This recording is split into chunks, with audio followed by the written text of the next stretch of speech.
اللهم صل على محمد وعلى آل محمد كما صليت على إبراهيم وعلى آل إبراهيم إنك حميد مجيد. اللهم بارك على محمد وعلى آل محمد كما باركت على إبراهيم وعلى آل إبراهيم إنك حميد مجيد. سبحانك لا علم لنا إلا ما علمتنا إنك أنت العليم الحكيم. سبحانك لا فهم لنا إلا ما فهمتنا إنك أنت الجواد الكريم.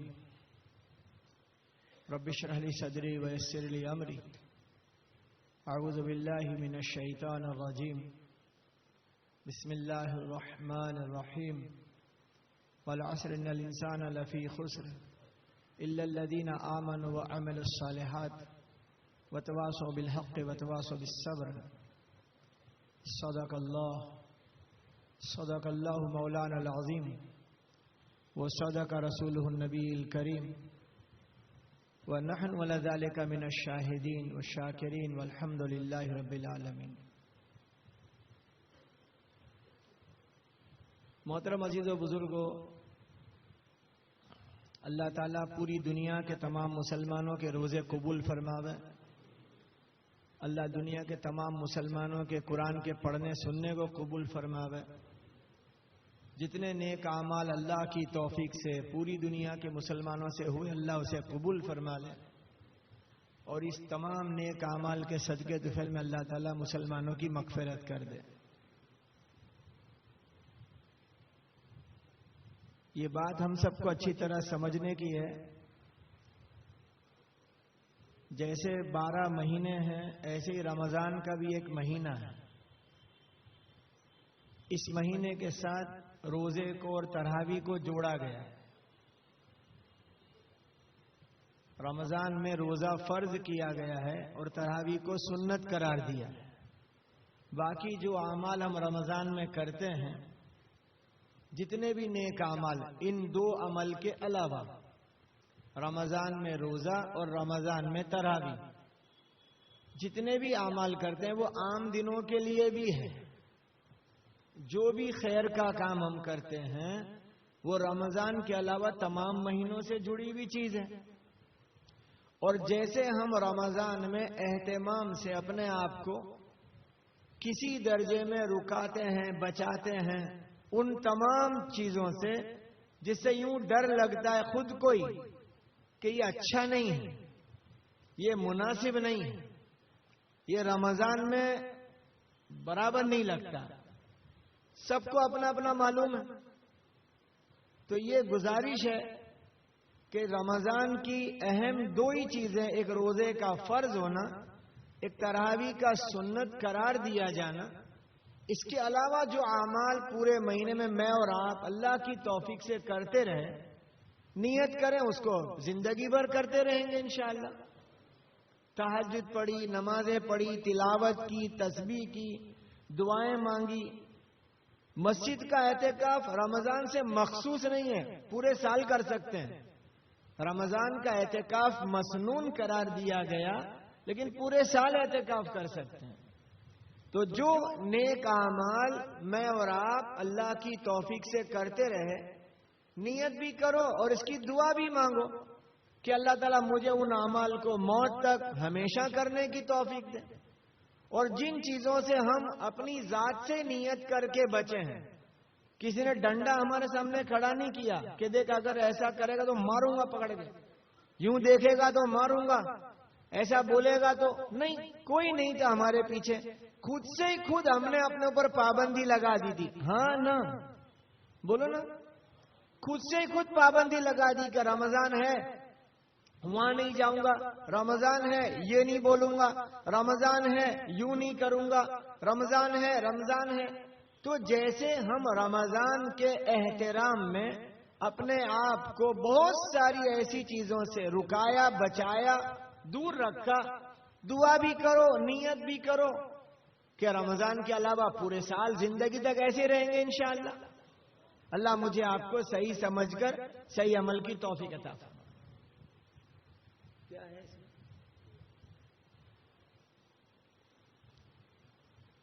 محترم عزیز و بزرگوں، اللہ تعالیٰ نے جو احکامات دیے ہیں اپنے بندوں کو محمد صلی اللہ علیہ وسلم کے ذریعے سے، وہ احکامات دنیا کے تمام لوگوں کے لیے سبق ہے، لیسن ہے، نصیحت ہے۔ لیکن کچے آدمی کیا سمجھتے ہیں کہ جو کلمہ پڑھنے والے لوگ نہیں ہیں ان کو تو کیا ہے، اخلاق دکھاؤ، ایسے بولتے ہیں لوگ، ان کو اخلاق دکھاؤ۔ تو یہ شاید کچی بات ہے یا سمجھ کی کمی کی بات ہے، کیونکہ رسول اللہ صلی اللہ علیہ وسلم جو دین اللہ تعالیٰ کی طرف سے لا کے قیامت تک کے لوگوں کو دیے ہیں، وہ دین تو تمام انسانوں کے لیے ہے، وہ مخصوص لوگوں کے لیے نہیں ہے۔ جیسے قرآن پاک کے بارے میں اللہ خود فرماتا ہے ہدی للناس، یہ قرآن ہدایت کی کتاب تمام انسانوں کے لیے، مطلب رسول اللہ صلی اللہ علیہ وسلم کے زمانے سے لے کر قیامت تک جتنے انسان جہاں رہتے ہیں، ہوائی جہاز میں اڑ رہے ہیں، آگے اس سے بھی کوئی بڑی سواری، اس سے بھی اوپر جانے والی، سب مرین میں بیٹھ کے جا رہے ہیں نیچے سمندر کی تہہ تک، اس سے بھی کوئی آگے کی سواری والے آ جائیں، ترقی کی بلندیوں پر پہنچ جاوے انسان، وہ تمام کی ہدایت کس میں ہے؟ بولو نا، قرآن پاک میں ہدی للناس اللہ کہہ رہا ہے سب کی ہدایت اس میں۔ بات یہ عرض کرنی ہے کہ جن کو یہ قرآن ملا ہے، ہدایت والی کتاب ملی ہے، کیونکہ ہدایت تو سب کے ہی لیے اس میں رکھی ہے۔ بھئی کوئی ایک ایسی چیز جو تمام انسانوں کے لیے نفع والی ہو اور چند لوگوں کو معلوم ہو تو وہ آپس میں باتیں کرتے بھائی دیکھو یہ بات سب میں چلانے کی بات کہ سب کے لیے یہ ہاں یا نہ، کیونکہ جو چیز آتی ہے بھئی یہ ایک ایسی بات آئی ہے اس میں سب کا ہی فائدہ ہے، تو اپنے ان کو بھی بولو، ان کو بھی بولو، ان کو بھی خبر دو، دیکھو بھئی اس میں سب کا فائدہ ہے۔ تو قرآن پاک میں اللہ نے اعلان کیا ہدی للناس، یہ تمام انسانوں کی ہدایت کی کتاب ہے، سب کی ہدایت اس میں ہے، وہ دنیا کے کسی کونے میں رہتے ہوں یا کہیں کسی زندگی کے اعلیٰ معیار درجے پر ہوں یا بالکل فٹ پاتھ سے بھی زیادہ خستہ حال رہتے ہوں، ہدایت سب کی قرآن میں ہے۔ تو جن کو یہ کتاب ملی ہے ان کی ذمہ داری ہے ان تک پہنچا دے میں، جن کو نہیں ملی، جن کو یہ فائدے والی کتاب ملی، ہدایت ایک فائدے کی چیز ہے، تو بھئی لوگوں کو پتہ ہی نہیں ہے کہ اس میں ہدایت ہے، تو تمام مسلمانوں کے دل میں داعیہ ہونا چاہیے، تمام مسلمان کے دل میں نیت ہونی چاہیے، یہ عزم و ارادہ ہونا چاہیے، عورتوں کے بھی مردوں کے بھی، ہر سمجھدار مسلمان کے دل میں یہ ارادہ ہونا چاہیے کہ یہ ہدایت والی کتاب ہمیں ملی ہے، ان تک پہنچانے کی ہے جن کو نہیں ملی۔ کرتے نیت؟ اس کی نیت کرو، اس کے لیے دعائیں مانگو، اس کے لیے دعائیں مانگو کہ اللہ یہ ہدایت والی کتاب میں ان تک پہنچا دوں جن کو اب تک ملی، جن کو پتہ ہی نہیں کہ اس میں ہماری ہدایت ہے، کیونکہ ہدایت کیا پہلے تو وہ سمجھنا پڑے۔ ایک روشنی ہے، ایک اجالا ہے، ایک روشنی ہے، ایک اجالا ہے۔ ہدایت کے معنی اجالا، روشنی، جس روشنی میں صحیح غلط سمجھ میں آ جائے، جس اجالے میں کھرا کھوٹا سمجھ میں آ جائے، اس کو ہدایت کہتے ہیں۔ جیسے دنیا کے اندھیرے میں دنیا کا کھرا کھوٹا سمجھ میں نہیں آتا، سستا مہنگا سمجھ میں نہیں آتا، نفع نقصان سمجھ میں نہیں آتا، دنیا کے اندھیرے کے لیے اس نفع نقصان کو سمجھنے کے لیے اجالا، دن کا اجالا آتا ہے، کھرا کھوٹا نفع نقصان سستا مہنگا اپنا پرایا سب سمجھ میں آتا ہے۔ ٹھیک اسی طریقے سے جب ہدایت آ جائے گی اندر، چاہے میرے میں چاہے کسی میں بھی، تو پھر دین، جس دین کو اسلام کہتے ہیں، وہ دین کا نفع اور بغیر دین کا نقصان سمجھ میں آئے گا۔ کب سمجھ میں آئے گا؟ جب اندر بولو ہدایت کا نور آ جائے، اور وہ اندر اندھیرا ہے تو اندھیرے میں سمجھ میں نہیں آتا، جیسے دنیا کے اندھیرے میں دنیا سمجھ میں نہیں آتی۔ پھر جس کے اندر اندھیرا ہے وہ یوں بولتا یا نہیں بولتا، لیکن ایسا ذہن بنتا ہے کیا فرق پڑتا ہے؟ کیا بولتے ہیں؟ کیا فرق پڑتا ہے؟ داڑھی رکھو یا داڑھی کٹا دو، کیا فرق پڑتا ہے؟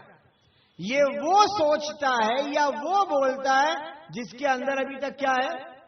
بولو، اندھیرا ہے۔ اندھیرے میں پتہ ہی نہیں چلتا کیا نفع کیا نقصان، کیا کھرا کیا کھوٹا، کیا حلال کیا حرام، کیا صحیح کیا غلط، کیا فرق پڑتا ہے؟ پینٹ شرٹ پہنو کہ جھبا لہنگا پہنو، کیا فرق پڑتا ہے؟ بیوی کو برقع پہناؤ یا بغیر برقعے کے پھراؤ، کیا فرق پڑتا ہے؟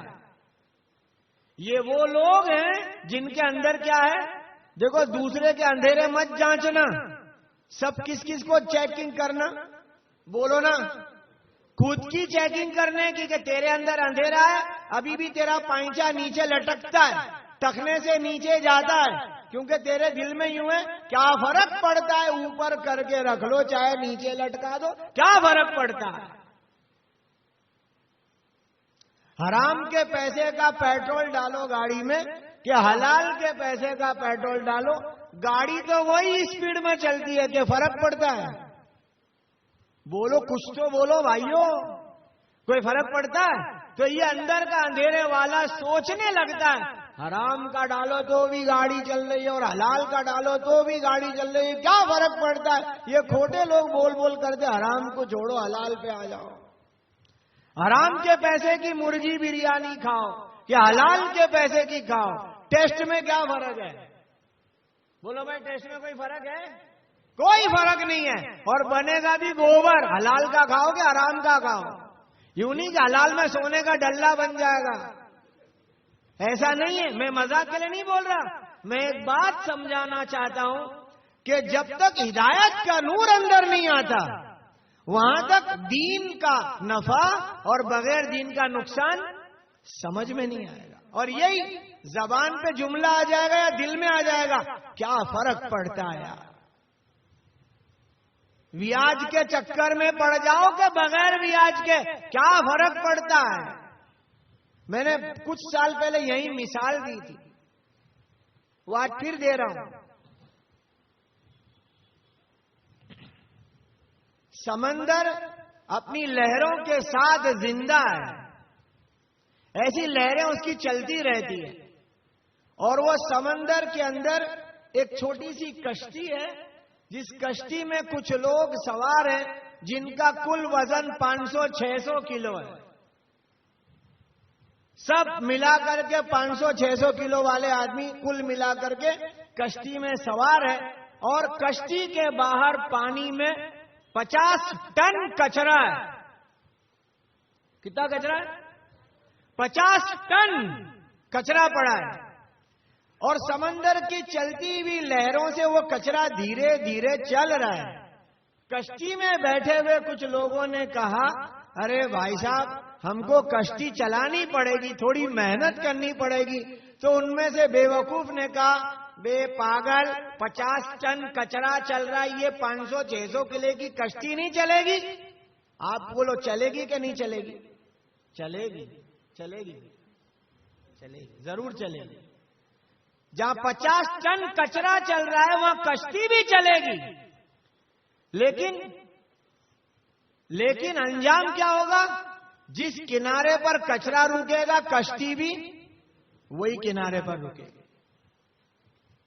دنیا کے اندھے انسان کچرا ہے، جو اللہ کو نہیں جانتے، جو رسول اللہ صلی اللہ علیہ وسلم کو نہیں جانتے، جو آخرت نہیں مانتے، جو قرآن پاک کو گلے سے لگاتے نہیں ہیں، وہ کچرا ہے۔ وہ سارا کچرا ایسے بہاؤ کے ساتھ پوری دنیا میں بہ رہا ہے، اور یہ کلمے والے کشتی میں بیٹھے ہیں، اور کچھ لوگ بول رہے ہیں اپنے کو کشتی چلانی پڑے گی، اپنی منزل یہاں ہے اور بہاؤ ادھر کا ہے۔ اگر منزل کی طرف کشتی نہیں چلائی تو کشتی چلے گی، ضرور چلے گی، انجام کا ٹھکانہ وہی ہوگا جس کنارے پر کچرا، کشتی بھی بولو وہی کنارے پر۔ فرق اتنا ہوئے گا، یہ پانی میں اور یہ کشتی میں ٹھکانہ ایک ہی ہو جائے گا، کیونکہ محنت نہیں کر رہے۔ محنت نہیں کرتے. مسلمانوں کو کہا جا رہا ہے اپنی منزل مقصود اللہ کو راضی کرنا، اپنی منزل مقصود محمد الرسول اللہ صلی اللہ علیہ وسلم سے تعلق جوڑنا. مسلمانوں کی منزل مقصود جنت ہے، مسلمانوں کی منزل مقصود اللہ کے احکامات پر چلنا ہے. اس کی محنت کرنی پڑے گی، لیکن وہی اندر اندھیرا ہے تو کیا فرق پڑتا ہے. یہ تو خالی بولتے ہیں. اللہ کرے کہ بات ہماری سمجھ میں آ جائے. لہذا بھائیو، جو احکامات دیے اللہ تعالیٰ نے وہ تمام انسانوں کے لیے.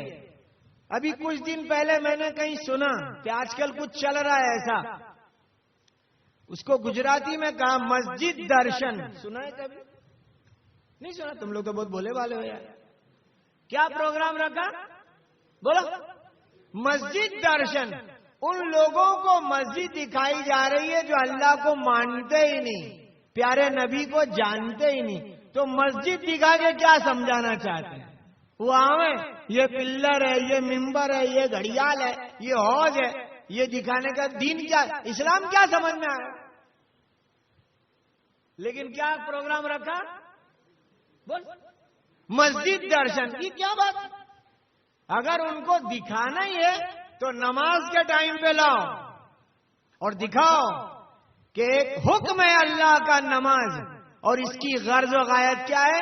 سب سے پہلی چیز وقت پر ادا ہوگی، جو جب آوے تب نہیں. کتابم موقوتا، پابندی کے ساتھ، وقت کے ساتھ ہوگا. تو جتنے بجے آ جا، باہر سے چلتے چلتے ایسے کر کے، ایسا نہیں، اندر آ، کھڑا ہو جا ادب کے ساتھ، وقت کی پابندی کے ساتھ. ایک سبق نماز کا کہ وقت کی پابندی کے ساتھ. دوسرا سبق، چھوٹا ہو، غریب ہو، مزدور ہو، بوڑھا ہو، پہلے آیا تو وہ آگے، اور بڑا ہے، سمجھدار ہے، مالدار ہے، بڑے درجے والا ہے، دیر سے آیا تو. دنیا کے کسی مذہبی جگہ پر یہ چیز نہیں ہے. ان کو دکھاؤ ہمارے وہاں یہ ترتیب ہے، جو جلدی آیا وہ آگے جائے گا. مالداری یہاں کوئی درجہ نہیں ہے، عزت وضاحت کوئی درجہ نہیں. اللہ کے گھر میں جو آیا وہ آگے جائے گا. تیسری بات، گندے ناپاک یہاں نہیں آ سکتے، پہلے وہاں پاک صاف ہو جانے کا پھر آنے کا. دنیا کے کسی مذہب کی عبادت ایسی نہیں ہے کہ پاک صاف ہو کے آؤ. کپڑے بھی پاک اور بدن بھی پاک. محنت ہے کہ دل بھی پاک ہو جاوے، دماغ بھی پاک ہو جاوے، آنکھ اور کان اور زبان بھی پاک ہو جاوے، اس کی محنت ہے. لیکن ظاہر میں کپڑے اور بدن پاک کر گیا. یہ نماز کا سبق ہے. شیطان بڑی پٹی پڑھاتا ہے، ہم سب کا دشمن ہے. مکہ میں لوگوں کو پٹی پڑھائی شیطان نے. جب اسلام نہیں تھا تب کی بات کر رہا ہوں. کیا پٹی پڑھائی؟ کہ تم جن کپڑے میں شراب پیتے ہو وہی کپڑے میں طواف کرتے ہو، یہ اچھی بات نہیں ہے. شیطان نے کیا پٹی پڑھائی؟ تم جن کپڑوں میں شراب پیتے ہو وہی کپڑے میں طواف کرتے ہو. طواف تو پہلے ہی تھا، اسلام سے پہلے تھا، بیت اللہ موجود تھا، طواف کرتے تھے لوگ اللہ کے گھر کا. جیسے آج کے کچھ لوگ، کیوں نماز نہیں پڑھتا؟ میرا دل نہیں لگتا نماز میں یار، پھر کیا پڑھوں؟ ارے دل تیرے ہاتھ میں ہے، نہیں سمجھے بات؟ ارے ہاں نا کچھ بول. اس میں کتنے بیٹھے ہوں گے؟ کیوں نماز نہیں پڑھتا؟ ارے بھائی میں نماز پڑھتا ہوں، میرے کو وسوسے نے خیال ہوتا ہے. آنے دینا، تو نماز پڑھ. میں آپ کو سب کو بول رہا ہوں، یہ بات پہنچا دو سب تک کہ کیوں نہیں پڑھتا؟ دل نہیں لگتا لیکن پڑھ. وسوسے آتے لیکن پڑھ. پھر یوں کیا فائدہ ایسی پڑھ کے؟ بے فائدہ نقصان اس کے ہاتھ میں، تو آ جائے. نہیں سمجھے بات؟ یہ سب باتیں شیطانی چکر کی ہے کہ میرا دل نہیں لگتا، میرے کو گندے گندے رکعت باندھتے ہی گندے گندے خیال آتے. آنے دے، تو نماز پڑھ، چند دن میں ختم. وہ ہار جائے گا. کون ہار جائے گا؟ شیطان ہار جائے گا، تو جیت جائے گا. لیکن وہ لایا اس کے لیے کہ یہی ہار جائے، اور پھر وہ جیت گیا، ایک کو دور کر دیا. ایسا کسی کو بھی نہیں بولنے کا. پھر کیا فائدہ روزہ رکھ کے؟ روزہ رکھ کے کیا فائدہ؟ روزہ رکھا یہی نیکی ہے. غلطی کر رہا ہے روزے کی حالت میں، وہ دھیرے دھیرے چھوٹے گی نہیں چھوٹے گی. قبول کرنا نہیں کرنا اس کے ہاتھ میں اور تم کون ہوتے بولنے والے؟ پھر کیا فائدہ روزہ؟ ایسا کیوں بولتے ہیں؟ ایسا لوگ بولتے ہیں. میں سچ بول رہا ہوں. وہ روزے والے کو کبھی بیٹے کو باپ بولے پھر کیا فائدے گا روزہ رکھتا ہے تو اکھا دن تو یہ کیوں بولتے ہیں ایسا؟ یہ شیطانی چکر ہے. تو شیطان نے ان کو پٹی بڑھا دی. جس کپڑے میں شراب پیتے ہو وہی کپڑے میں طواف کرتے ہو. اب وہ آئے حرم میں تو کپڑے اتار کے ننگے طواف کرنے لگے. مزاق کے لیے نہیں بول رہا، یہ شیطانی چکر ہے. ایسے ہمارے پیچھے پڑ جاتا ہے. ایسی ہمارا روزہ دنیا کے تمام لوگوں کے لیے، تمام انسانوں کے لیے ہدایت ہے. اس میں روزے میں کیا ہدایت ہے کہ ایسا پیارا روزہ کہ کھا پی لے وے کسی کو پتہ ہی نہ چلے. اکیلے گھر میں پانی ہے، پیاس لگی، حلق میں کانٹے چبھ رہے، لیکن ایسا اللہ سے محبت کرتا ہے اور محبت میں یہ رکا ہے. کیا بھائی صحیح بات ہے غلط بات ہے؟ آپ کس سے محبت کرتے ہیں؟ اور وہ محبت میں ہی نہیں کھاتے تھے، محبت میں ہی نہیں پیتے تھے کہ تیرے کو چاہتے ہیں اور تیری چاہت میں گڑبڑی نہیں ہو جاوے. کیونکہ جس کو چاہتے ہیں نا اس کی ناراضگی کا بہت خیال کیا جاتا ہے. ارے تو کائے کو ناراض ہوتا ہے بھائی، تیرے لیے جان حاضر ہے یار. ایسے بولتے ہیں لوگ کہ جس کو چاہتے ہیں اس کے ناراض نہ ہونے کا ہر پل ڈر رہتا ہے. تو روزہ ایک سبق ہے کہ ہم اس کو اتنا چاہتے ہیں، اتنی محبت کرتے ہیں کہ اس کی محبت میں کھانا بھی نہیں کھاتے اور پانی بھی نہیں پیتے. یہ یہاں ہمارے میونسپلٹی آفس ہے نا، آج سے کچھ 30 سے 1 سال پہلے کوئی نے دھرنا دیا تھا رمضان مہینے میں، اور مسلمان بیٹھے تھے وہاں، روزہ نہیں رکھتے تھے. اعلان کیا کرا؟ اپواس کرتے ہیں. یہ میونسپلٹی آفس کے باہر کی بات کر رہا ہوں. جا کے دو جا کے کھا کے آتے تھے، اپواس میں بیٹھے ہیں، کھا کے آ جاؤ. یہ جو بھی کہیں اپواس میں بیٹھے وہ اپواس نہیں ہوتا. جا کے چھپ کے وہاں بیٹھے ہیں سوکھا منہ لے کے. اللہ کرے بات سمجھ میں. تو روزہ پوری دنیا والوں کو ایک سبق سکھا رہا ہے کہ یہ ایسے اللہ سے محبت کرتے، محبت میں کھانا پانی نہیں. ہماری زکات پوری دنیا کے تمام انسانوں کو سبق، کیا سبق ہے کہ مسلمان وہ قوم ہے جو زکات کے پیسے ایسوں کو دیتی ہے جس سے ان کو کوئی فائدہ ہی نہیں. آج لوگ پیسے اس کو ہی دیں جس سے کچھ آئندہ نہیں. سمجھ میں آئی بات؟ ہم زکات ان کو دیں جس سے ہمارا تو کوئی فائدہ ہی نہیں ہے. وہ ہمیں سلام بھی نہ کرے، وہ ہمیں پہچانے بھی نہیں، ہم کو چائے بھی نہ پلاوے. کیا یہ امید پہ زکات دیتے ہو؟ ارے بولو نا. نہیں، کوئی امید نہیں ہے ان سے. بلکہ دینے والا احسان نہیں جتاتا، احسان مانتا ہے کہ تم نے لے لی بھائی، اچھا ہوا، اللہ تمہارا بھلا کرے. یہ مدرسے کے سفرا حضرات، میں سب سے کہہ رہا ہوں، ان کو دیکھ کے کبھی دل میں کوئی خرابی مت لانا. دینا ہو دو، نہیں ہے آپ کے پاس تو مت دو. لیکن ان کو دیکھ کے کبھی دل میں مت سوچا کہ کیا پھرتے رہتے ہیں سب میں. بہت بڑا کام کر رہے ہیں جو سفرا حضرات ہمارے مسجدوں میں اور گھروں پہ اور آفسوں پہ آ جاتے ہیں کہ لاؤ بھائی ہم مدرسے سے آئے، چھوٹا بڑا مدرسہ، اللہ ان کی قربانیوں کو قبول فرمائے. تو زکات ایک سبق ہے کہ یہ پیسہ ان کو دیتے ہیں جس سے ان کو کوئی نفع کی امید نہیں. ایسا کسی مذہب میں نہیں ہے کہ پیسہ ان کو دو جس سے کوئی نفع اٹھانے کا نہیں، کوئی بینیفٹ نہیں ان سے ہمارے کو، آئندہ ان سے کوئی توقع نہیں ہے کہ یہ ہمارا کچھ کر دے. حج پوری دنیا والوں کو سبق ہے. دنیا میں خالی ڈھنڈورا پیٹا جا رہا ہے. کہے گا یونٹی، ایکتا، خالی زبانوں پر باتیں ہیں، جھنڈے اور نعرے ہیں. ہمارے میں عمل ہے کہ ایسی یونٹی دنیا میں کسی کے پاس نہیں ہے. ایک ہی جگہ پوری دنیا والوں کے جانے کا، ایک ہی جگہ، نہیں سمجھے بات؟ مکہ ہی جانے کا، اور ایک جیسے ہی کپڑے پہن کے جانے کا. کہیں کا بھی رہنے والا ہو مکہ آ جا، کپڑے بھی ایسے ہی پہن لے، اور ایک ہی وقت 9ویں تاریخ کو عرفات میں آ جا. جگہ بھی ایک، وقت بھی ایک، کپڑے بھی ایک، یہاں تک کہ زبان کے الفاظ بھی ایک، لبیک اللہم لبیک، سب کو جس کو تیرے جو بولنا وہ نہیں، یہی بول۔ یہ یونٹی کی مثال کسی کے پاس نہیں ہے، اتنی بڑی ایکتا ہے ہمارے پاس۔ میں یہ اس لیے بولا ساری باتیں کیونکہ کچھ ہمارے ہی کلمہ پڑھنے والے، ان کو کبھی کبھی اپنے مذہب میں جاؤ دیکھو، کبھی کبھی ایسے کیونکہ رہتے ہیں ان کو ساتھ پھرتے پھرتے اپنا ہی مذہب کچا لگتا ہے۔ اللہ مجھے آپ کو اسلام کی حقیقت سمجھا دے، اللہ تعالی ہمیں صحیح سمجھ عطا فرما دے۔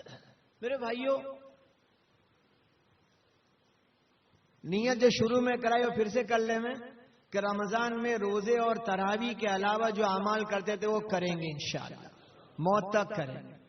اور جن نافرمانی، گناہ، مرضیات، لغویات سے رمضان میں اپنے آپ کو بچایا، کسی کی دھاک دھمکی کے علاوہ خود سے ہی طے کیا، وہ موت تک کریں گے انشاءاللہ۔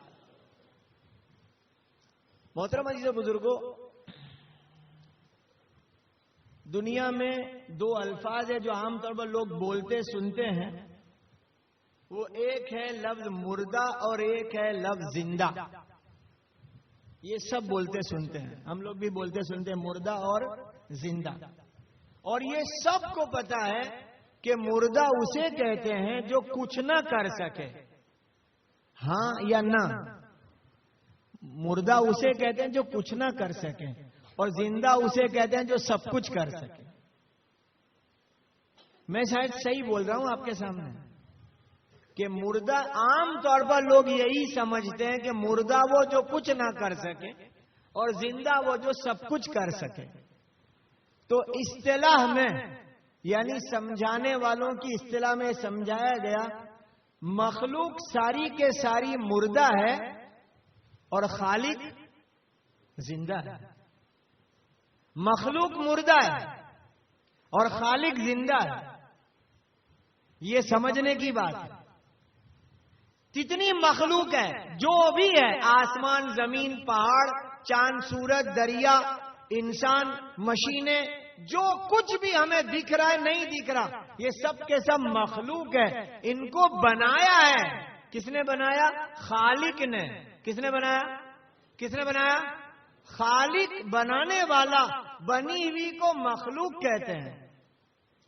تو مخلوق ساری کے ساری مردہ ہے اور خالق کیسا ہے؟ اس کی مثال تو بہت اچھی مثال ہے۔ تو سیدھا بیٹھیا نا، حلال مت، سیدھا بیٹھیا،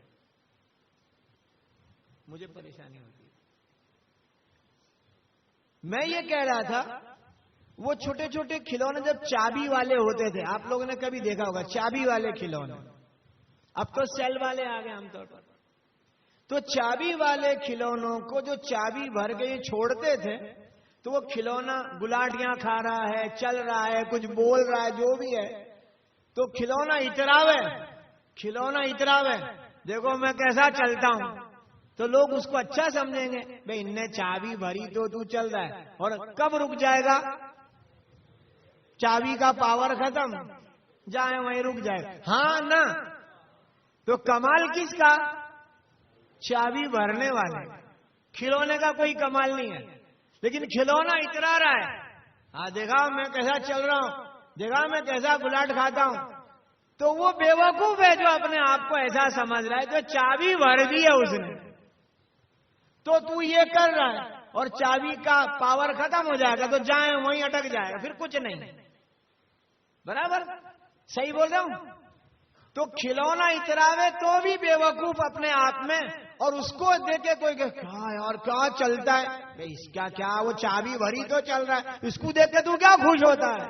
شاید میری مثال آپ سمجھ رہے ہیں، خالق اور مخلوق کی۔ یہ سبق سمجھنے کا ہے کہ تمام مخلوق مردہ ہے، اس نے چابیاں بھر دی ہے خالق نے، پھر کسی کو مالداری میں چلا رہا ہے، کسی کو غریب میں، کسی کو خوبصورتی میں، کسی کو دھندے میں، کسی کو جھوپڑے میں۔ تو مالدار اتراوے نہیں، چابی اس نے بھرے لی ہے، وہ اترا مت، تو تیرے ہاتھ سے مالداری میں نہیں آ گیا، وہاں سے چابی آئی ہے، تیری چابی، نہیں سمجھے بات؟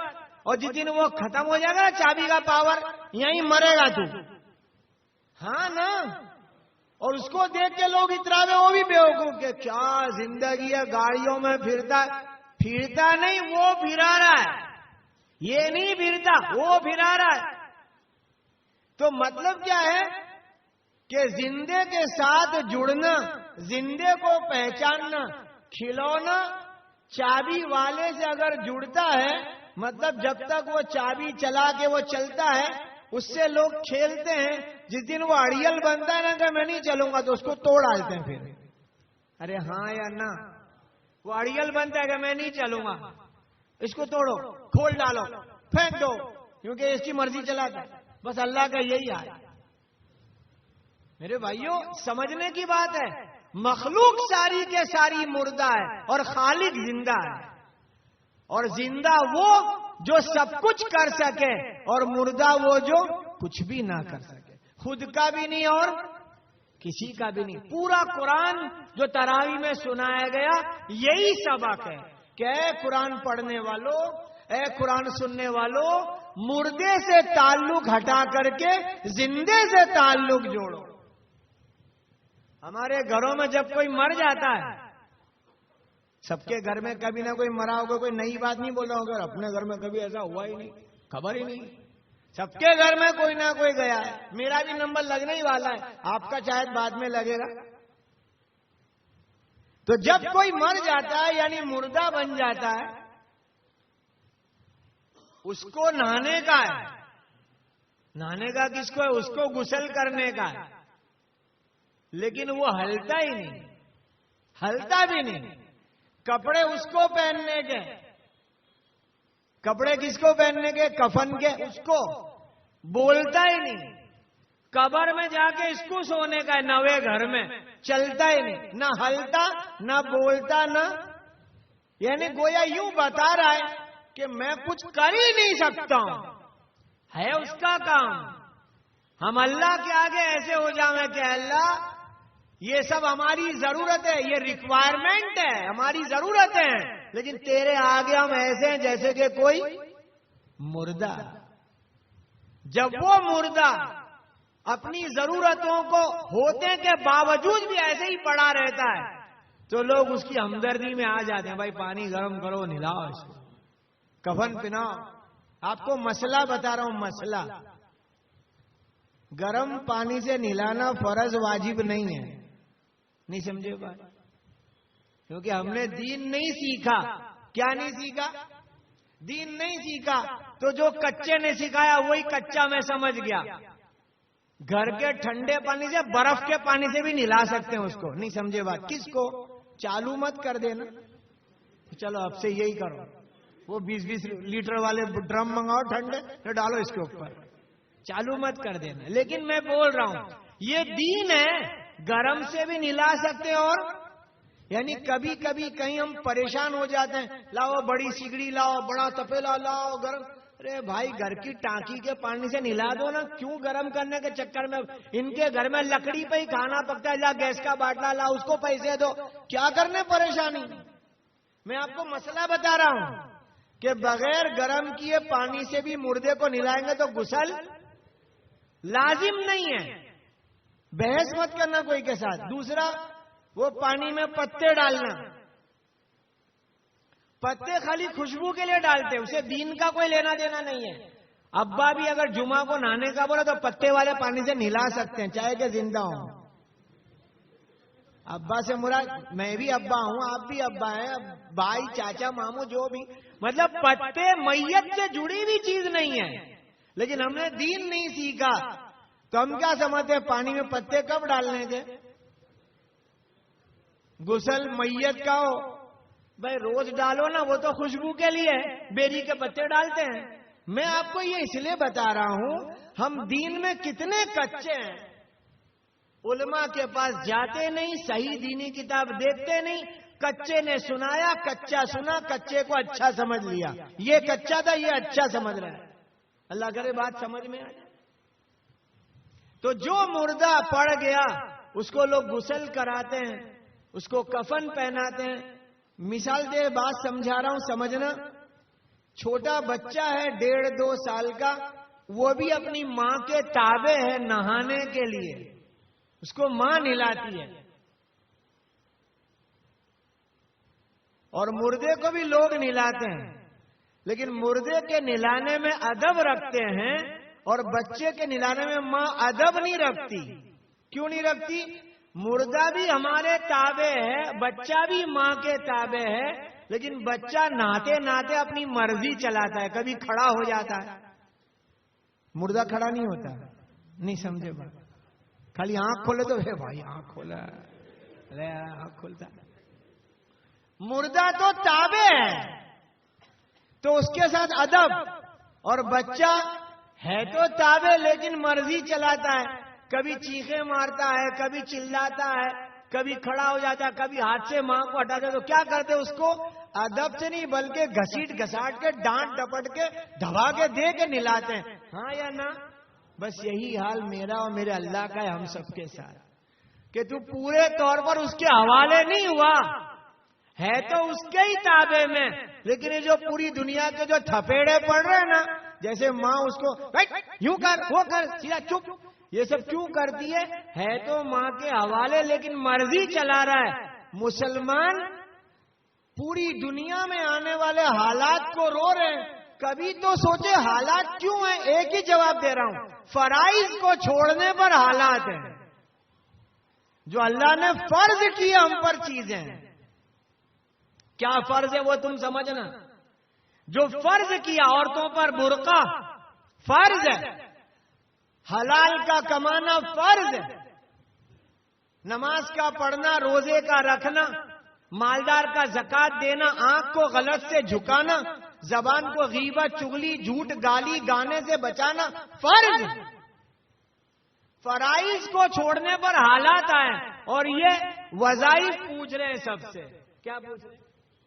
وظائف. فرائض کے چھوڑنے پر حالات آئے، وظائف سے حالات دور نہیں ہونے والے. جب تک پوری دنیا کے مسلمان فرائض پہ نہیں آ جاتے، وہ ماں ایسے پکڑ کے بٹھا دی کرتی ہے، کچھ نہ کچھ وہاں سے ہوتا ہی رہے گا. اللہ کرے کہ بات سمجھ میں. ہر جمعہ کو سورہ کہف پڑھنے کو کہا گیا ہے. حدیث پاک میں آیا ہے جو جمعہ کے دن سورہ کہف پڑھے گا اللہ اس کو دجال کے فتنے سے بچائے گا. فرمایا رسول اللہ صلی اللہ علیہ وسلم. اتنا بڑا مجمع بیٹھا ہے، اس میں سے آدھے لوگ بھی نہیں ہوں گے جنت کسی مولوی صاحب سے پوچھا ہو دجال کا فتنہ یعنی کیا. آدھے میں سے نہیں پوچھا ہوگا. لوگ سنا ہوگا بار بار دجال لفظ، بار بار سنا ہوگا، لیکن کبھی پوچھا نہیں مولوی صاحب سے. ہاں یا نہ؟ ارے بولو نا. ان کو دوسری لائن کی باتیں کرو. میں بہت ڈیپ میں گیا ہوں. کیوں گیا ہے تو؟ جہاں جانے کا وہاں جانا. تو اپنے مذہب کی ڈیپ میں جا اور مذہب کو سیکھ، صحیح بن جا، عمل کر تاکہ وہ تجھ سے راضی ہو جاوا. نہیں سمجھے بات؟ یعنی اس میں فخر محسوس کرتے ہیں. تم کو معلوم نہیں ہے شعیب بھائی یہ لائن میں بہت اونڈاڑ میں اتر رہا ہوں. تو کیوں اتر گیا؟ وہ بادشاہ کے زمانے میں ایک صاحب نے بادشاہ سلامت سے آ کے کہا بادشاہ سلامت میں نے ایک مہارت حاصل کی ہے کہ سوئی ایسے قالین میں لگا دو، میں دور سے دھاگا ڈالوں، دھاگا اس کے ناکے میں سے پار ہو جائے. بادشاہ نے بولا کر کے بتا. اس نے سوئی لگا دی، دور سے جا کے دھاگا چھوڑا، دھاگا اس کے ناکے سے پار ہو گیا. بادشاہ نے بولا اس کو 500 اشرفیاں دو اور 500 جوتے مارو. سمجھ میں آئے؟ 500 اشرفیاں دو اور تو اس نے بولا بادشاہ سلامت اشرفیاں تو سمجھ میں، جوتے کیوں؟ کہ اس میں تُو نے کتنا ٹائم لگایا ہوگا پریکٹس کرنے میں، اس کے لیے مار رہے تیرے کو، یہ کوئی کام نہیں تھا. نہیں سمجھے بات؟ ایسے اس میں کتنے بیٹھے ہیں بیکار کے کاموں میں اپنے آپ کو ایکسپرٹ بنایا ہے، اور میں پاگل، اس میں تجھے ایکسپرٹ بننے کی ضرورت ہی نہیں تھی. اللہ کرے کہ بات سمجھ میں آ جائے. تو ہر جمعہ کو سورہ کہف پڑھنے کو کہا گیا. دجال کے فتنے سے حفاظت ہوگی. تو یہ جاننا چاہیے دجال کا فتنہ ہے کیا. وقت بہت کم ہے، میں بات مختصر کروں گا ورنہ بہت لمبی بات ہو جائے کہ دجال کے فتنے کو تو بہت لمبا سمجھانا پڑے. میں مختصر کہہ رہا ہوں. یوں لکھا ہے لکھنے والوں نے کہ دجال جس زمانے میں ظاہر ہوگا اس کو دیکھنے بھی مت جانا.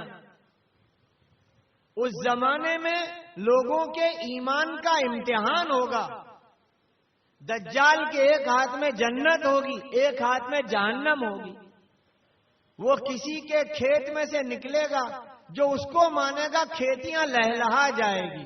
وہ کسی کے کھیت میں سے نکلے گا, جو اس کو نہیں مانے گا اگی ہوئی فصل بھی برباد ہو جائے گی. وہ دجال کے فتنے آج ہیں. کچھ لوگوں سے ہمیں بینیفٹس اور نفع دکھ رہے ہیں, ہم اس کے پیچھے بھاگ رہے ہیں. ہاں یا نہ, پیسے کمانے کی سسٹم وہ دجالی فتنہ ہے. ایسے کریں گے تو یوں مل رہا ہے, یوں کریں گے تو یوں مل رہا ہے.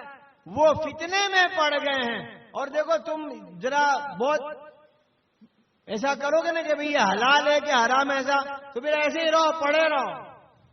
تو دجال کا فتنہ یہ ہے کہ تمہیں ظاہری شکلوں سے متاثر کر دے. اس میں 4 قصے لکھے سورہ کہف میں. پورے سورہ کہف میں 4 باتیں ہیں. اور وہی صورت ایسی ہے جس کے بارے میں کہا کہ دجال کے فتنے سے حفاظت ہوگی, ورنہ قرآن پاک میں 114 صورتیں ہیں. یہی صورت کیوں کہی گئی, اس کی بھی وجہ ہے. بات سمجھ میں آ رہی ہے؟ پڑھو گے, ہر جمعہ کے دن پڑھنے کی ہوتی ہے سورہ کہف. 15 سے شروع ہو کے 16 پہ ختم ہوتی ہے. اس میں 4 باتیں لکھی ہے. 4 باتیں. ایک پہلی بات کہ ایک علاقے میں لوگوں کے دین پر چلنے میں, دین پر باقی رہنے میں بہت زیادہ مسائل کھڑے ہوئے کہ دین پر چل نہیں سکتے. آج ہم اپنے جن بستیوں محلوں میں رہتے ہیں نا, ہماری برادریاں, ہمارا ماحول, ہماری سوسائٹی ہمیں دین پر چلنے نہیں دے رہے. بھائی دیکھو یہ کرنا پڑے گا, یہ چلے گا نہیں, یہ یوں وہ یوں, سب ایسا. تو وہ دجال کا فتنہ یہی ہے کہ وہ پہلا قصہ لکھا ہے کہ چند لوگ ایک علاقے میں تھے, وہاں دین پر چلنے میں, اپنے ایمان کے بچانے میں مسائل تھے, پریشانیاں تھی. وہ نکل گئے اللہ کے راستے میں اپنے ایمان کو بچانے کے لیے. یہ امتحان تھا کہ یہاں نہیں بچ رہا ہے, یہاں بگڑ رہا ہے. آج ہمارے ماحول میں ایسا ہی ہے. جس کو دین پہ نہیں چلنا نا, وہ کیا بولتے ہیں, میں بول دوں آپ کو. جس کو دین پہ نہیں چلنا وہ کیا بولتے ہیں, یہ تو تلوار کی دھار سے بھی تیز ہے اور بال سے بھی باریک ہے, کیونکہ چلنا نہیں سمجھے بات. یار اپنے سے نہ, یہ تو کیا مولویوں کا کام ہے, یہ بول کے اپنی خود ہی چھٹی لے لیتے ہیں. اللہ کرے کہ بات سمجھ میں آ جائے. تو پہلی بات لکھی ہے, چند لوگ اپنے ایمان کو بچانے کے لیے نکل گئے. اس کی لمبی بات ہے. دوسری بات لکھی ہے مال والوں کے لیے فتنہ, اس کے اندر ہی کہ ایک مالدار آدمی تھا جس کے پاس کھیت کھلیان تھا, باغ تھے, اور وہ اس میں یوں فتنے میں پڑ گیا, یہ میرا اپنا ہے اور میری مرضی کا ہے اور میں جیسے چاہے ایسا کروں گا. لیکن ایک سمجھانے والوں نے سمجھایا, وہ بات نہ مانے, ان کی کھیتی کو اللہ نے برباد کر کے بتا دیا. اسی لیے تمام لوگوں کے لیے سبق ہے. پہلا سبق, ایمان کو بچانا اور دین پر چلنے کے لیے ماحول نہیں ہے سازگار, تو تم چلو اپنے علاقے سے چھوڑ کر, تاکہ ایمان بھی سلامت رہے اور تم صحیح طریقے سے دیندار بن جاؤ. دوسرا, مالداروں کے لیے سمجھایا جا رہا ہے کہ تیرے پاس مال تیری ذاتی کمائی محنت کا نہیں ہے. تیسرا سبق دیا ہے, میں بہت جانتا ہوں, میں نہیں بول رہا ہوں, مثال دے رہا ہوں. لوگ اکثر بولتے ہیں I am not some thing but I am every thing. یہ پورے علاقے میں جتنا میں جانتا ہوں نا, ایسے لوگ باتیں کرتے ہیں. تو جاننے کے بارے میں تو علم ہے نا, علم وہ اللہ کا خزانہ ہے اور اللہ جس کو چاہے دے. اس لیے کچھ بات سن لو. یہ جو دین کی بات آپ سن رہے ہیں، ہمارے یہاں دین کی بات اگر کوئی عمل کی نیت سے سنے تو وہ علم ہے، ورنہ معلومات ہے. دونوں جملے یاد رکھنا. عمل کی نیت سے سنے تو کیا ہے؟ علم. اور ایسے ہی سنے تو کیا ہے؟ معلومات.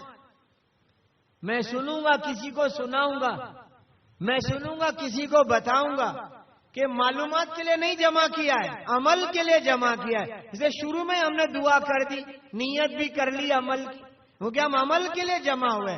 ہمارے یہاں تعمیل ہے، تقریر نہیں ہے. تعمیل کے معنی عمل ہے، تقریر نہیں ہے کہ تقریر کرو پھر مجھے جو کرنا میں کروں، تم کو جو کرنا ہو. اس لیے یاد رکھنا، تقریر سے ذہن بنے گا، زندگیاں نہیں بنے گی. میری بات دھیان سے سننا.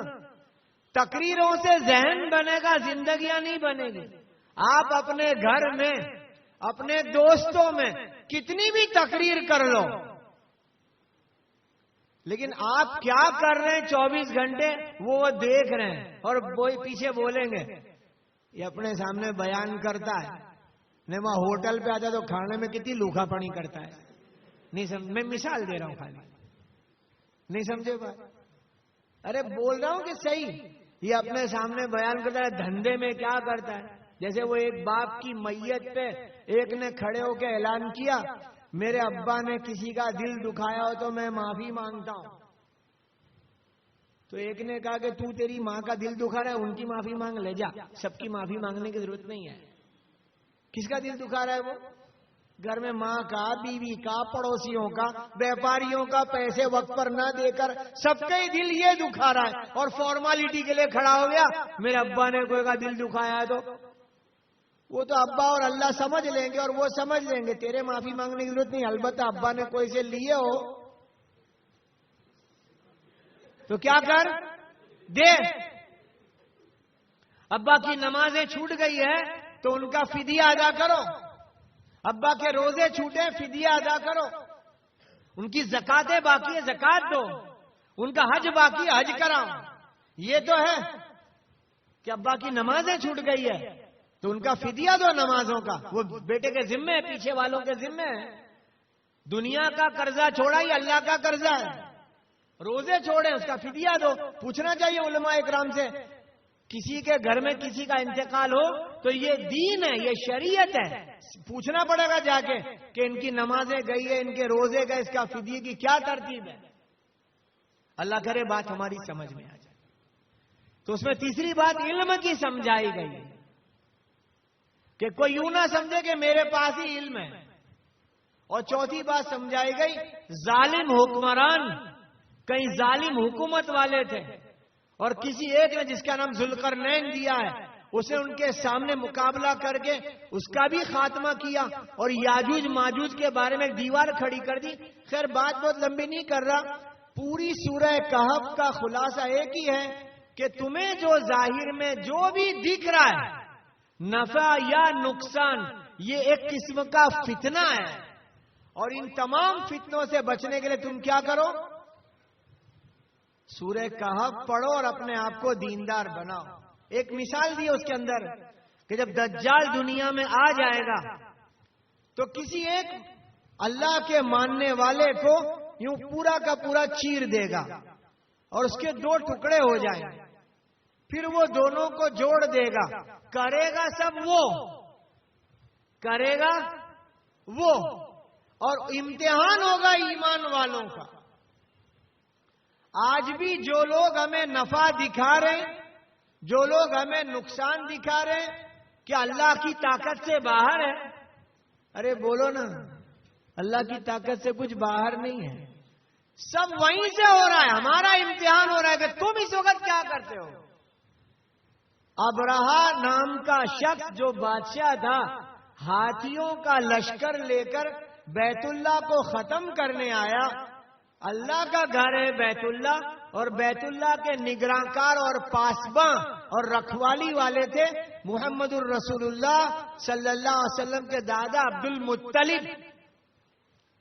عبد المطلب اس کے رکھوال تھے، پاسبان تھے، پہرے دار تھے، نگرانکار اور ذمہ دار تھے. تو ابرہا کے کچھ آدمی ان کے اونٹ بھگا کے لے گئے، چرا کے لے گئے. جیسے بھی کسی نے کہا کہ وہ تھوڑی دور پر ایک لشکر آ کے رکا ہے، تمہارے اونٹ وہ لوگ لے گئے. عبد المطلب وہاں پہنچ گئے اور جا کر کہا بھئی تمہارے کچھ آدمی ہمارے اونٹ، میرے اونٹ لے کر آ گئے، میرے اونٹ واپس کرو. تو وہ کہنے لگا ارے تم اونٹ کے لیے یہاں پر آئے ہو؟ ہم نے تو بیت اللہ کو ختم کرنے کے لیے لشکر بھیج دیا ہے.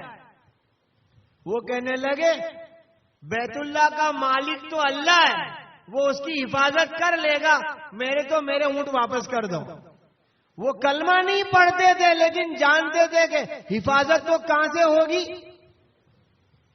آج ہم سمجھ رہے اپنے کچھ کرنا پڑے گا. ہوں بھائی تم کیا کرو گے؟ اس کو اس سے جڑ جاؤ، اس کو اپنے ساتھ کر لو، سب کام ہو جائے گا. نہیں سمجھے بات؟ اس کو مناؤ، اس کو راضی کرو، کیونکہ جو ہو رہا ہے اس کی سمجھ سے، اس کے آنکھ سے، اس کے علم سے خالی نہیں ہے. لا تاخذہ سنۃ ولا نوم، اس کی آنکھیں برابر دیکھ رہی ہے پوری دنیا میں کون کیا کر رہا ہے اور آگے کیا ہونے والا اس کے علم میں. مسلمانوں کو ایک سبق سمجھایا جا رہا ہے، اس کو راضی کر لو. طائف کے میدان میں رسول اللہ صلی اللہ علیہ وسلم پر پتھر بازی کا ایسا برساؤ ہوا، ایسے پتھر برسے پورا بدن لہو لہان ہو گیا. یہ سبق ہے قیامت تک کے لوگوں کے لیے کہ ایک مصیبت عظیم رسول اللہ صلی اللہ علیہ وسلم پہ آئی، اتنا لوگوں نے مارا، ستایا، بھگایا. آپ نے کیا عرض کی؟ اے اللہ اگر تو مجھ سے ناراض ہے تو تیری ناراضگی کا دور کرنا ضروری ہے. اس وقت پوری دنیا کے مسلمان کہویں اے اللہ جو یہ حالات ہے، اگر تو ہم سے ناراض ہے تو تو ہم سے کیا ہو جا؟ راضی ہو جا. یہ سبق اس طائف کے میدان کی دعا کا سبق کہ اللہ اگر تو مجھ سے ناراض ہے. کون عرض کر رہا ہے؟ محمد الرسول اللہ صلی اللہ علیہ وسلم اللہ سے عرض کرتے ہیں اے اللہ اگر تو مجھ سے ناراض ہے تو تیری ناراضگی کا دور کرنا اس وقت تک ضروری ہے جب تک کہ تو راضی نہ ہو. وہ پتھر مارنے والوں کے بارے میں بھی پیارے آقا نے کیا عرض کیا اللہ سے؟ اے اللہ ان کو تو نے مجھ پہ قابو دے دیا یا میرے کو تو نے ان کے حوالے کر دیا. یہ کچھ نہیں ہے جو دکھ رہے ہیں. کیا کس نے؟ یہ سمجھنے کا ہے مسلمانوں کہ جو ہو رہا ہے وہ اوپر سے ہی ہے. اس کو ہی بولو، اس سے تعلق جوڑو. رونے بیٹھ جاؤ، گھر کی عورتوں کو بھی رلاؤ. جس دن اللہ راضی ہو جائے گا وہ سب کر لے گا. لیکن ہماری سمجھ میں کم آتا ہے یار برابر ہے مولانا کی بات، لیکن یار کچھ تو کرنا پڑے. بس یہی تکلیف ہے کہ کچھ تو کرنا پڑے. میں ہاتھ پہ ہاتھ لے کے دھرنے بیٹھے کی نہیں بات کر رہا. تریکوڑ مگز کے کوئی بیٹھے تو دماغ صاف رکھنا. یوں مت سمجھنا کہ ہاتھ پہ ہاتھ لے کے بیٹھنے کا بول رہا ہوں. پہلی شرط بتا رہا ہوں، پیچھے کے کام تو جو سمجھ میں آئے وہ ٹھیک ہے. پہلی شرط کہ اس کو راضی کرنا، پہلی شرط کہ اس کو اپنے ساتھ کر لو، پہلی شرط کہ اس کو مناؤ، اس سے جڑو. اس کے بعد سارے اقدامات ہیں، کوششیں ہیں، جو بھی محنتیں ہیں، لیکن وہ تو ہم نہیں کر رہے. پہلی شرط پوری کریں کہ اس کو راضی کر لیں. اب عید کا دن آئے گا، ابھی سے کس کے کیا کیا پلان ہے کہ عید کا دن دکھا دیں گے ہم اللہ سے کتنی محبت کرتے ہیں اور مرضی کے کتنے مالک ہیں. سب کو بول رہا ہوں، اپنے آپ کو بھی بول رہا ہوں. عید کے دن دکھا دیں گے اللہ تعالیٰ کہ ہم مرضی کے کتنے مالک ہیں اور اس سے کتنے تابع دار ہیں. چاند ہوتے ہی بتا دیں گے کہ اس کے تابع دار ہیں کہ مرضی کے تابع دار ہیں. نہیں سمجھے بات؟ ارے سمجھ میں آ رہی بات؟ میں ڈانٹ نہیں رہا، تم سب میرے اپنے ہو. میں ایک بات عرض کرتا ہوں، دجال یوں کھڑے ٹکڑے کر دے گا دو، اور اس کے بعد دونوں کو جوڑے گا. وہ مارے گا بھی اس کے حکم سے، جڑ جا کے زندہ بھی وہ کر دے گا. لیکن دجال سب کو کیا بولے گا؟ بول اب تو میرے کو مانتا ہے کہ نہیں مانتا؟ وہ بولے گا میں تیرے کو نہیں مانتا. وہ پکا مسلمان ہوگا, اتنا ہو کے بھی اس کو نہیں مانتا کہ جو بھی کیا دکھ رہا ہے یہ, لیکن کرا کس نے. لیکن آج کا کچا مسلمان بہت بھاری ہو, بہت کرامت دکھاتے ہیں, یوں نہیں سمجھے, بہت نفع ہے یہ دھندے میں اور بہت اور یوں. ارے میرے پیارے تو دھوکے میں پڑ گیا, دھوکے میں پڑ گیا. اس لیے بھائیوں, شاید اگر کل چاند ہو جاتا ہے تو یہ رمضان کی آخری مبارک رات ہے. رمضان کی راتوں کو زندہ کیا جائے اللہ سے تعلق جوڑنے میں. ہاں, رمضان کی راتوں کو زندہ کیا جائے اللہ سے تعلق جوڑنے میں. اور اگر کل چاند ہو جاتا ہے تو کل کی رات بہت بڑی رات, انعام کی رات تو بھی بڑی رات. اور صبح ہو جائے عید کا دن تو صبح کا اجالا بہت بڑی بات, کہ اللہ تعالیٰ اعلان کر چکا ہے کہ میرے بندے جب عید کی نماز کے لیے آئیں گے تو فرشتوں کے سامنے اللہ کہہ دے گا یہ تمام کو میں نے بخش دیا. اللہ اس میں ہمارا شمار کر دے. اس لیے بھائیوں, رمضان کی آخری مبارک رات اگر آج ہے کل چاند ہو جاتا ہے تو, ورنہ کل کی رات بھی ہے, ہم اپنے آپ کو خالق سے مالک سے جوڑ لیں. جب اس سے جڑ جائیں گے تمام مسلمان کے لیے راحت آ جائے گی. اور جب تک نہیں جڑیں گے تو وہ ماں کے تابع نہیں ہوتا بچہ, وہاں تک اس کو ڈانٹ ڈپٹ کھینچا تانی ہوتی رہتی ہے جب تک کہ پورا تابع وہ مردے کی طرح نہ ہو جائے. تابع ہو گیا تو ادب کے ساتھ سارے کام پورے ہوں گے, ضرورتیں پوری ہو جائے گی. اللہ کرے بات ہماری سمجھ میں آ جائے. درود شریف پڑھ لو, دعا کریں. جو پرچیاں دیے سب کی دعا ہو جائے.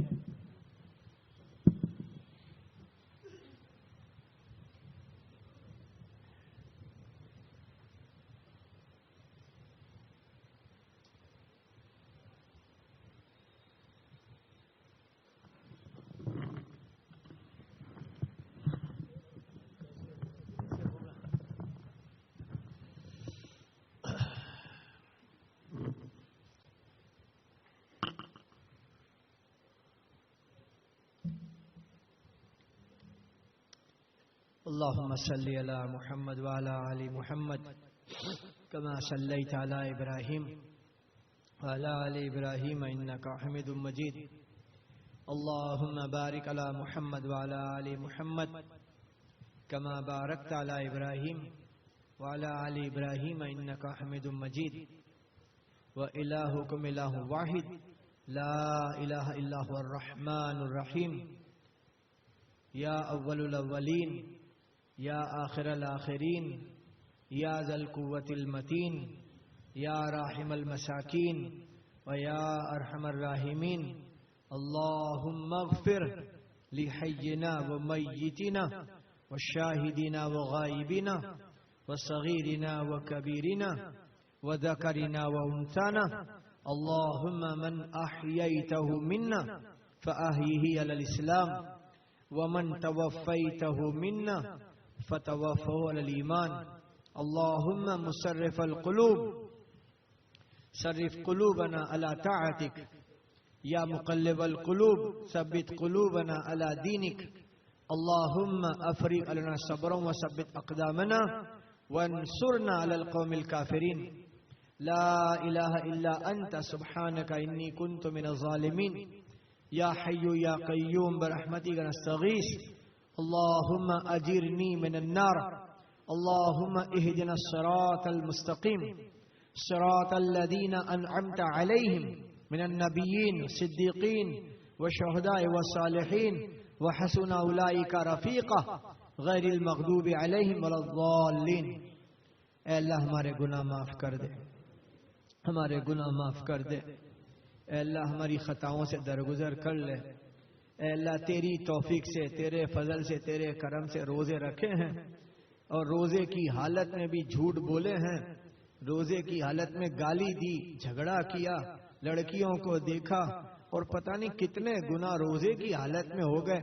پھر بھی تو نے دوسرے دن روزے کی توفیق دے دی, تو نے ہی توفیق دی. ہمارے روزے قبول فرما. اس وقت پوری دنیا میں جہاں جہاں مسلمان روزے رکھے تھے ان تمام کے روزے قبول فرما اور اس کے بدلے میں تمام کو تقوی عطا فرما. روزے کا بدلہ تقوی ہے، ہمیں تقوی عطا فرما. پوری دنیا کے مسلمانوں نے تراویح میں قرآن پاک پڑھا اور سنا، تیرے قرآن کے پڑھنے سننے کو قبول فرما. اس کا نور ہمارے دل میں اتار دے، اس کی تعلیمات کو پوری دنیا کے انسانوں میں پہنچانے کی ہمیں توفیق عطا فرما، ہمارے لیے آسانی فرما. ہمیں ہدایت کی کتاب ملی ہے، جن کو نہیں ملی ان تک پہنچانے میں ہماری مدد فرما. اے اللہ دنیا کے تمام مسلمانوں کو معاف کر دے. اے اللہ کیسے بھی ہے تیرے ہی بندے ہیں، کیسے بھی ہے تیرے بندے ہیں. اے اللہ کیچڑ میں گر کر بچہ، گوبر میں لت پت کر بچہ ماں کے پاس آتا ہے تو بھی ماں اس کو نہلا دھلا کے صاف کر کے گلے لگا ہی لیتی ہے. ہم گناہوں کی گندگیوں میں مولا تو برابر دیکھ رہا ہے. کیسے بھی یہ تیرے بندے ہیں، تیرے ہی بندے، ہم کسی کے بندے نہیں ہیں، ہم تیرے ہی بندے ہیں. اے اللہ ہم وہ ہیں جن کے بارے میں محمد صلی اللہ علیہ وسلم نے رو رو کے دعائیں مانگی. ہم محمد صلی اللہ علیہ وسلم کی امت میں ہیں اور اس امت کے لیے میرے نبی نے بہت روئے ہیں تیرے آگے. اے اللہ اپنے نبی کے آنسوؤں کی لاج رکھ لے مولا، اپنے نبی کے آنسوؤں کی لاج رکھ لے اور وہ آنسوؤں کے صدقے طفیل میں تمام مسلمانوں کو معاف کر دے. اے اللہ تیری طرف سے معافی مل سکتی ہے. اے اللہ جنت کا مالک تو ہے اور جہنم کا مالک تو ہے. ایک ہی نیکی لے کر آوے اور تو کہہ دے جا جنت میں جا، تیرے سامنے کوئی دعویٰ نہیں کر سکتا. اور ایک ہی گناہ ہو تو کہہ دے جا جہنم میں چلا جا، تیرے سامنے کوئی دلیل نہیں کر سکتا. اے جنت کے مالک اللہ، اے جہنم کے مالک اللہ، مسلمانوں کے لیے جنت کا داخلہ واجب فرما، مسلمانوں پر جہنم حرام فرما. اے اللہ تمام مسلمانوں پر جنت کا داخلہ واجب فرما، تمام مسلمانوں پر جہنم حرام فرما. تمام مسلمانوں پر رسول اللہ صلی اللہ علیہ وسلم کے ہاتھوں جامع کوثر نصیب فرما، رسول اللہ صلی اللہ علیہ وسلم کے پیارے مبارک ہاتھوں سے جامع کوثر نصیب فرما. پل صراط آسان فرما، حساب کتاب آسان فرما. اے اللہ عرش کا سایہ مقدر فرما. اے اللہ نیکی کا پلہ بھاری ہو جاوے ایسا فیصلہ فرما. اے اللہ آخرت سخت ترین جگہ ہے. محمد صلی اللہ علیہ وسلم آخرت کے بارے میں صحابہ کو بہت ڈراتے تھے. ہم تو کچے ہیں، دنیا کی تنگیوں سے ڈرتے ہیں، دنیا کی بیماری سے ڈرتے ہیں، حکومت کے بدلتے حالات سے ہم ڈرتے ہیں. ہمیں آخرت کا ڈر عطا فرما مولا، آخرت کا ڈر عطا فرما. قبر کے سامنے آنے پر صحابہ رو رو کے داڑھی بھیگ جاتی تھی. آخرت کے تذکرے کر کے صحابہ رو رو کے آدھے ہو جاتے تھے. اے اللہ ہمیں آخرت کا فکر نصیب فرما. اے اللہ دنیا ہماری مقدرات ہے، یہ ہمارے دلوں میں اتار دے. دنیا ہماری مقدرات ہے، اپنی کوشش اپنی محنت سے دنیا ہم نہیں بدل سکتے مولا، یہ تقدیر تو طے کر چکا ہے. ہماری آخرت بھلی بنا، ہماری دنیا میں عافیت کا فیصلہ فرما، دونوں جہاں کی بھلائیاں عطا فرما. ربنا آتنا فی الدنیا حسنہ وفی الآخرۃ حسنہ وقنا عذاب النار. اے اللہ میں جہنم کی آگ سے بچا لے. اے اللہ جو قبر میں مرحومین ہیں ان کو بھی معاف کر دے. اے اللہ اس رمضان میں کتنے ایسے لوگ جو پچھلے سال ہمارے ساتھ تھے اس سال نہیں ہیں. یہ مجمع بیٹھا ہے، کسی کے خاندان سے گھروں سے لوگ چلے گئے، ابا دادا ماں بیوی کون کون چلا گیا. ان کی آج یاد آ رہی کہ پچھلے سال وہ ہمارے ساتھ تھے، عید کی رات کو ہمارے ساتھ تھے، ہمارے گھر میں تھے، آج وہ ہمارے گھر سے نکل کر قبرستان چلے گئے. اے اللہ ہمارا بھی ایسا نمبر آنے والا مولا، ہم سب مرنے والا. آج وہ چلے گئے، ہم کتنے جنازے اٹھا اٹھا کے چھوڑ کے آئے. ہمارا بھی کفن کٹے گا مولا، ہمارا بھی کفن کٹے گا، ہمارا بھی غسل کا پانی آئے گا، ہمارا جنازہ تیار ہوگا. جب جنازہ اٹھے گا تو گھر کے لوگ پکڑ پکڑ کے بولیں گے مت لے جاؤ مت لے جاؤ، بیوی بچے سب روئیں گے. مولا جنازہ گھر سے اٹھنے ہی والا ہے، اٹھانے والے اٹھا کے قبرستان لے جا کے مٹی میں دبا دیں گے. اللہ قسم ہے تیری عالی ذات کی، جیسے ہم نے دوسروں کو بلایا لوگ ہمیں بھی بلا دیں گے. ہم نے پچھلوں کو بلا دیا ہے، ہم مرنے والوں کے نام بھی نہیں جانتے، ہم سب کو بلا چکے ہیں. ہم کو بھی لوگ بلا دیں گے. تو ہے جو ہمیں یاد رکھا ہے, تو ہی ہے, تو ہمارا رب ہے, تو نے ہمیں یاد رکھا, تو نے ہمیں یاد رکھا. اتنے سارے گناہ کے باوجود رمضان میں روزے کی توفیق دی, تراویح کی توفیق دی, تسبیح کی توفیق دی. تو نے مسلمانوں کو ہمدردی میں زکوٰۃ کا مال دینے کی توفیق دی. لوگ عمرے کے لیے تیرے گھر پہنچے, تیری توفیق سے پہنچے.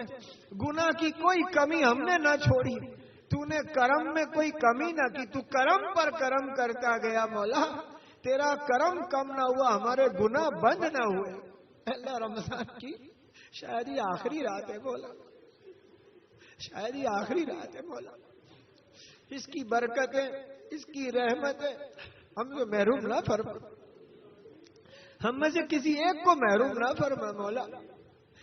مولا کسی ایک کو محروم نہ فرما. رمضان کی بڑی بڑی برکتیں, بڑی برکتیں تو نے محمد صلی اللہ علیہ وسلم کے ذریعے سے بڑی بڑی خوشخبری رمضان کے لیے مسلمانوں تک پہنچائی ہے.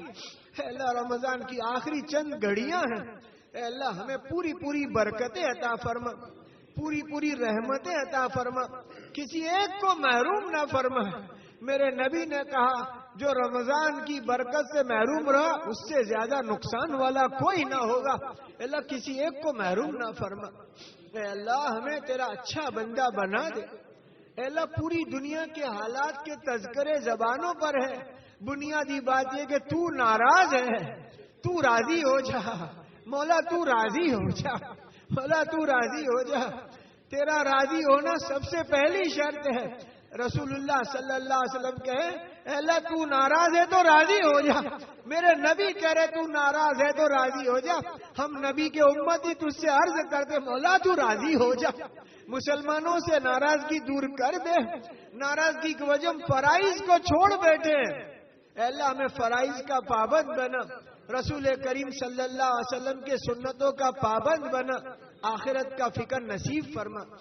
اے اللہ پوری دنیا میں مسلمانوں کے جان کی, مال کی, ایمان کی, اعمال کی, عزت کی, آبرو کی, تمام دینی ٹھکانوں کی حفاظت فرما. ہمارا جمع ہونا قبول فرما, کہنا سننا قبول فرما, عمل کی توفیق عطا فرما, عمل کی توفیق عطا فرما. جن اعمال کو رمضان میں تو نے اپنے فضل سے کرایا ہے موت تک کرنے کی ایمانی طاقت عطا فرما. جن گناہوں سے تو نے اپنے فضل سے بچایا ہے موت تک ایسی ایمانی طاقت دے کے بچتے رہیں. اے اللہ, اے اللہ جیسے عید کی خوشی تو نے ہمیں واجب کر دی ہے ایسی جنت ہم پر واجب فرما. اے اللہ پوری دنیا میں اس وقت مسلمان جہاں کہیں تیرے آگے ہاتھ اٹھائیں ان نیک لوگوں کی دعا میں ہمارا حصہ مقدر فرما. رسول کریم صلی اللہ علیہ وسلم نے جتنی بھلائیاں مانگی وہ سب عطا فرما. جن شر و فتن سے پناہ چاہیے حفاظت فرما. ہماری دعاؤں کو اپنے فضل و کرم سے اپنے دربار میں قبول فرما برحمتک یا رب.